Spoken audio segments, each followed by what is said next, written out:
Today we are going to be talking about Rear Window. Jeff Jeffries recuperates from a broken leg during a sweltering New York summer.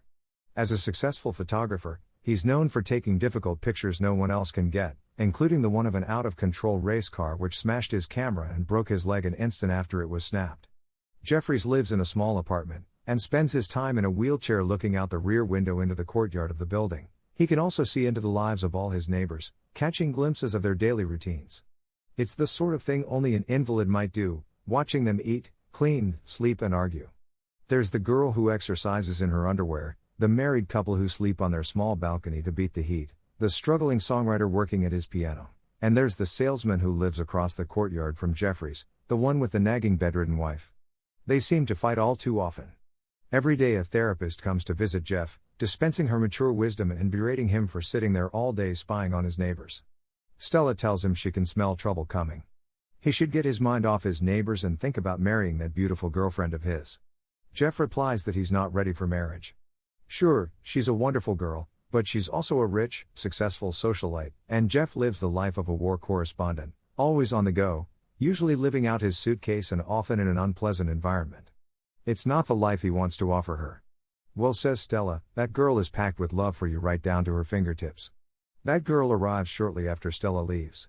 Lisa Carol Fremont breezes in wearing a stunning satin dress, looking every inch the beautiful socialite she is, and obviously very much in love with Jeff. They have dinner, but soon enough the conversation turns to the future, and they quarrel. Jeff sees no way they can reconcile their different lifestyles, and she walks to the door, telling him goodbye. When will I see you again? Asks Jeffries. Not for a long time, she replies sadly. At least, not until tomorrow night. The night drags by, and it's too hot for Jeffries to sleep. It starts to rain.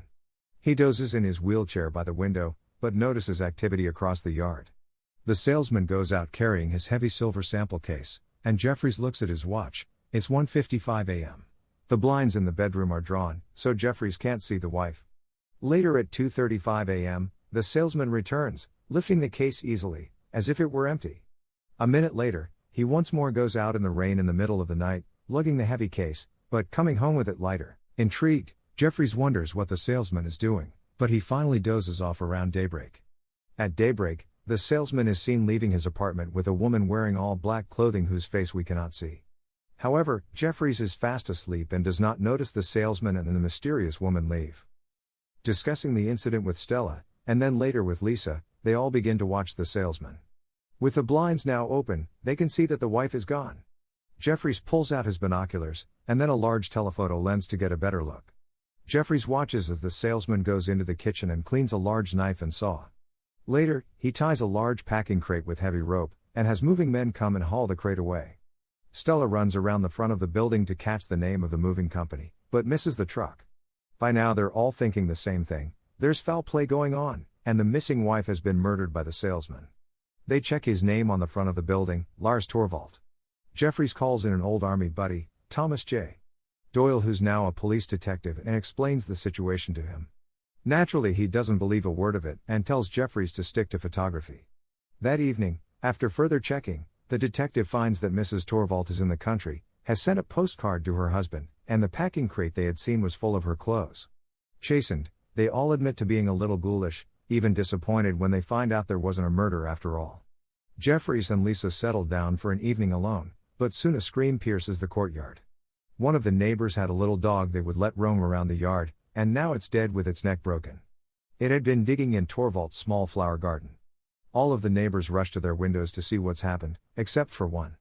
Jeffries notices that Torvald sits unmoving in his dark apartment, with only the tip of his cigarette glowing. The following evening, Jeff notices a change in Torvald's small flower garden in the courtyard, using a slide he'd taken about 2 weeks before. He discovers that the zinnia that the dog had been digging around is now a few inches shorter. Jeff suspects that Torvald had buried something there and had dug it up after murdering the dog. Convinced that Torvald is guilty after all, they slip a letter under his door asking, "What have you done with her?" And then watch his reaction. Lisa delivers the note and slips away before Torvald can find her.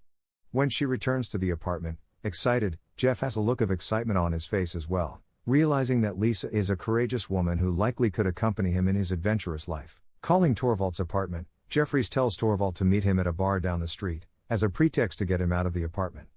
When Torvald leaves, Lisa and Stella grab a shovel and start digging, but after a few minutes, they find nothing. Refusing to give up, Lisa climbs the fire escape to Torvald's apartment and squeezes in an open window, much to Jeffrey's alarm. Rummaging around the apartment, Lisa finds Mrs. Torvald's purse and wedding ring, things she surely would never have left behind on a trip. She holds them up for Jeffries to see, but he can only watch in terror as Torvald comes back up the stairs to the apartment. Lisa is trapped. Calling the police as Torvald goes in, he and Stella watch helplessly as Lisa tries to hide, but is found by Torvald moments later. They see her try to talk her way out, but Torvald grabs and begins to assault her. Terrified by their helplessness, they can only watch as he turns out the lights and listen as Lisa screams for help. The police arrive and beat on Torvald's door, saving Lisa just in time. Jeffries watches from across the courtyard as the police question Lisa, then arrest her. Her back is to him, and he sees her hands behind her back pointing to Mrs. Torvald's ring, which is now on her finger. Torvald sees this as well, and realizing that she's signaling to someone across the way, looks up directly at Jeffries with murderous understanding. Pulling back into the dark, Jeffries calls his detective friend, who agrees to help get Lisa out of jail, and is now convinced that Torvald is guilty of something. Stella takes all the cash they have for bail and heads for the police station. Jeffries is left alone, and looking back over to Torvald's apartment, he sees all the lights are off. Down below, he hears the door to his own building slam shut, then slow footsteps begin climbing the stairs. Torvald is coming for him, and he's trapped in his wheelchair. Looking for a weapon, he can find only the flash for his camera. He grabs a box of flashbulbs, and under his door he watches the hall lights go off. Footsteps stop outside his door, then it slowly opens. Torvald stands in the dark looking at Jeffries. "Who are you?" he says heavily. "What do you want from me?" Jeffries doesn't answer, but as Torvald comes for him he sets off the flash, blinding Torvald for a few seconds. He is slowed but not stopped, and Jeffries keeps setting off flashbulbs in Torvald's face, but he finally fumbles his way to Jeffries' wheelchair, then grabs him and pushes him towards the open window. Fighting to stay alive, Jeffries cannot stop Torvald, and is pushed out. Hanging onto the ledge, yelling for help, he sees Lisa, the detective and the police all rush in. Torvald is pulled back, but it's too late. Jeffries slips and falls just as the police run up beneath him. Luckily, they break his fall, and Lisa sweeps him up in her arms. Torvald confesses to the murder of his wife, and the police take him away. A few days later the heat was lifted. The camera pans across the other apartments, and there is an amusing end tale for each one. Jeffries sleeps peacefully in his wheelchair, now with 2 broken legs from the fall. Lisa reclines happily next to him, now wearing blue jeans and a simple blouse, and reading a camping book. She smiles at him as he sleeps, but pulls out a hidden fashion magazine from under the cushion. Bringing us to the end of the movie. Comment below what you think. If you haven't already, like and subscribe.